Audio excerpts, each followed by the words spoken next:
Okay, guys, this is piping and drafting design training. I am your instructor and your host, Mark Ugochukwu Mbode, and I'll be taking this training for oil and gas facility design. But this where we ought to start, which is the pipe drafting and design.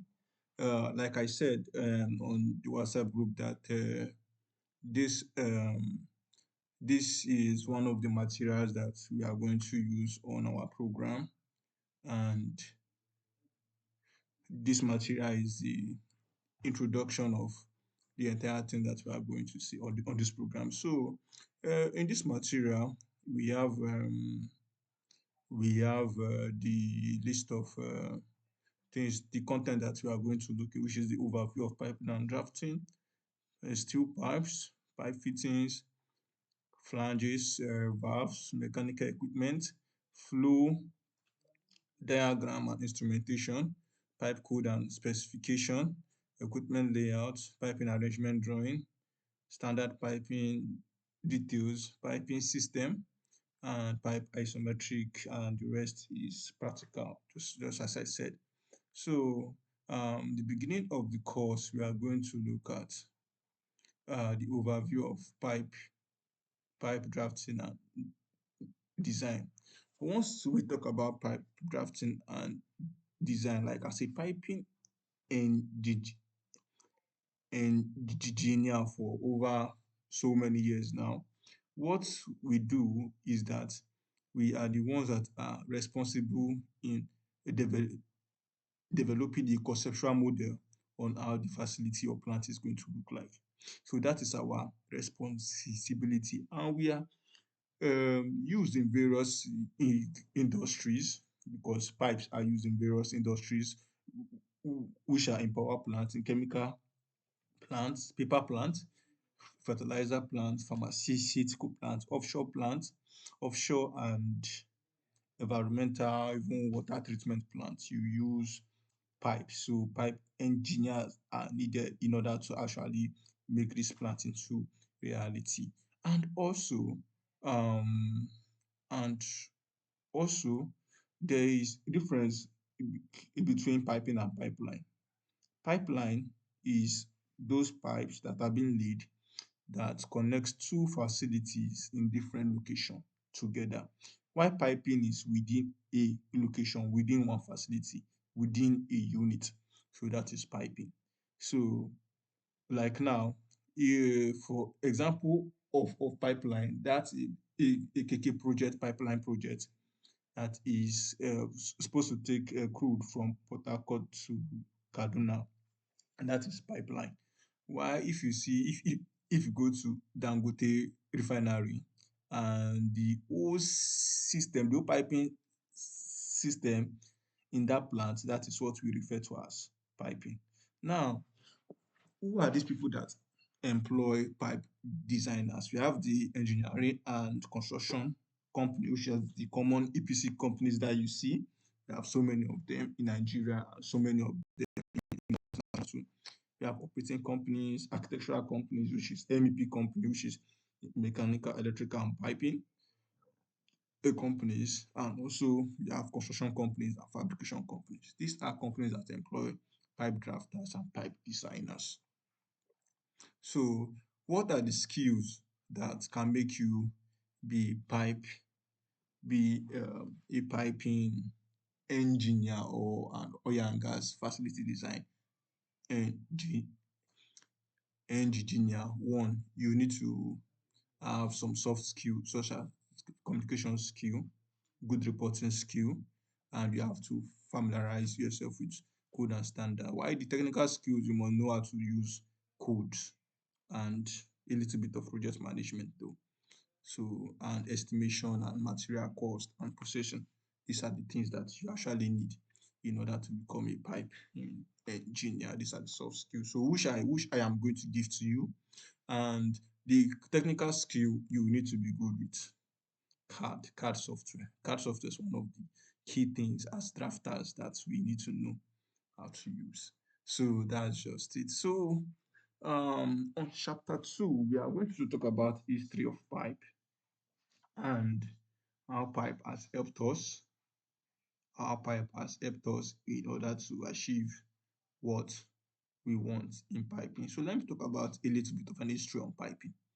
So let me give you a little bit of an history in pipes. In the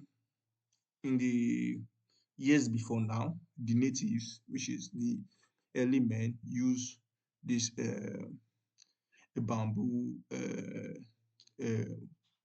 wood to actually they use it as pipe in order go to transport fluid from one place to another.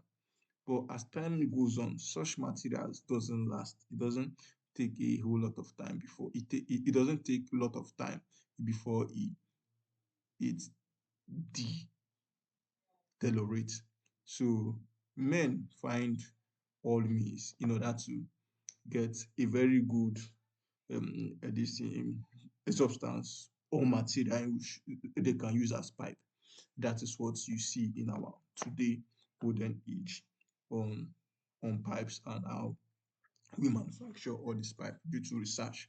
So pipe materials, there are some governing bodies such as the um, American Institute for Material and Testing, and also the American National Ni- um, American National Steel Institute that are responsible for giving standards on how these materials in pipe are being made. So there are three types of ways in which pipe is being manufactured. We have the seamless pipe, though this is for carbon steel pipes. These three methods are for carbon steel pipes. We have the seamless pipe method, the both welded pipe method, and also the spiral welded pipe method. Though if it's someone that is into a foundry, that will give you the explanation and the breakdown for how this pipe is being manufactured in details. All I just know that these are the three ways in which pipe is being manufactured. And the common one that they use in manufacturing this pipe is the seamless method. The seamless method, because this is mainly the type of pipes that we use, that we procure almost all the time. So just like I said, as a result, the American National Standard Institute, ANIS, develops strict guidance in developing this pipe, mostly for pressure piping, which is the code ASME B31.1. B31. So that is just it. So now let's talk about sizing of pipe. How do we size pipe? Like I said, there are three ways in which we size pipe. We size pipe based on the nominal pipe size, outer diameter, and inner diameter. Though there is a people do confuse the outer diameter of pipe for the uh, for the nominal pipe size. I will always tell people that from half inches to 12 inches, nominal pipe size and outer diameter of pipes are not the same. The nominal pipe size is used to name pipes. Just like you want to say this pipe is a 3 inch pipe, you say okay, this pipe is 3 inch, 4 inch, 5 inch. Not that if you actually measure the outer diameter or the inner diameter of that pipe, you will get 4 inch. No. If you measure the outer diameter of that 4 inch pipe, you may get 4.5 inch. Yes, that is how it is. But the nominal pipe size is mostly used to describe the nature of the pipe that is being used. 4 inch, 6 inch. The nominal pipe size and the outer diameter of pipe are only the same from 14 inch and above, which I will show you a table where they actually uh, show shows this.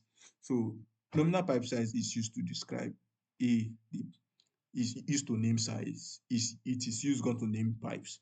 Why the outer diameter of the pipe, just as it simply says outer diameter, it is the outer diameter of the pipe, and the inner diameter is the internal diameter of the pipe. So let us talk about wall thickness. What we will talk about wall thickness. The wall thickness of a pipe The wall thickness of a pipe give rise to the weight and strength of that pipe. If the wall of the pipe is slim, the is tiny, it doesn't have much weight and it doesn't have much strength. But if the wall thickness of that pipe is good, it is large, that pipe has more strength, can withstand much pressure, and can also last for a very long time. So that is just it. So the wall thickness is a term used to describe the thickness of the metal used to make the pipe. Wall thickness can also be commonly referred to as pipe width. So that it just is. And there are three categories in which this wall thickness are are being used, which is for standard width, extra strong, and double extra strong. But in years by, there are what we have called schedule of pipe. Schedule of pipe is also referred to as wall thickness of pipe. Where you hear a pipe can be schedule 40, schedule 80, schedule 160, schedule 120, schedule 200, and so schedule 1, and so on and so forth. These schedules of pipe can still be described as standard, extra strong, and double extra strong. So if we are choosing pipe based on standard, that's when we take standard, extra strong, and double extra strong. But if we want to go deep into, maybe we don't need a standard width, you can just go for a lesser schedule of pipe. So schedule is also used to describe what thickness of pipe also. So, and let me tell you something. The outer diameter of a pipe doesn't change. If the wall thickness of that pipe continues to increase, that means the inner diameter of the pipe will continue to decrease, but the outer diameter always stays the same. It doesn't change. So that's just it. So now this is the table that I told you about. Um, this is nominal pipe size. This is outer diameter. You can see in inches, this is a 2-inch pipe. Here, it is more than 2 inch. This is 3 inch. Here it is more than 3, it is 3.5. This is 4-inch pipe. Here the outer diameter is recording 4.5 inches. This is the correct measurement. This is how you just name the pipe. Apart from 14 inches, you can see 14 inches here is still the same thing as the 14 inches here. So that's how pipes are being this one is used to name pipe, while this one is the original dimensioning of the pipe. So how do we join pipe? We have a method in which we join pipes. So, and those methods include the butt weld, the socket weld, and the threaded connection. You all know what the butt welded connection is. The butt welded connection is bringing two ends of a pipe together, and then you bevel both of the edges, and then the welder use electrode to weld the the two pipe in order to connect them, to create a joint between them. Now this socket weld now is bringing two pipe, and a socket acts as a means of connecting those two pipe together, and welding both end of the socket to the individual pipe. That's just what it is. So this is the second weld. While the threaded connection or screw connection is a way of creating a thread between at the edge of each of the pipes that you are connecting, with sequence to a threaded socket.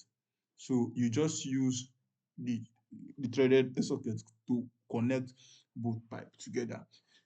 But that means of connecting pipe is not usually that strong, so it is not leakage proof. It does leak with time, so that is just it. So that is that for joining of pipes.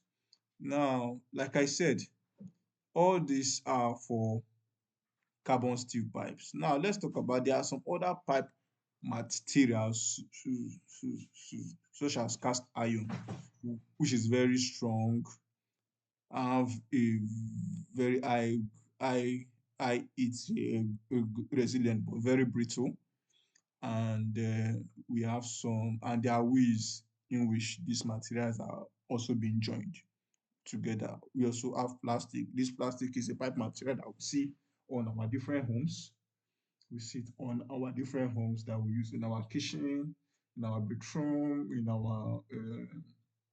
our utilities that we use in our home and office, in our homes and offices. And we also uh, okay, let me explain this draw pipe.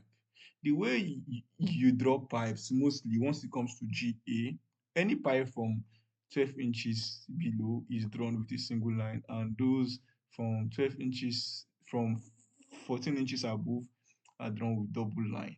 But now, in these days, we don't use single line or double line. We just use normal pipe size to just draw it with a double line, everything. But make sure that you annotate those lines very well. So in our next class, we are going to go to in the next chapter, which is chapter 2. We will discuss about pipe fittings.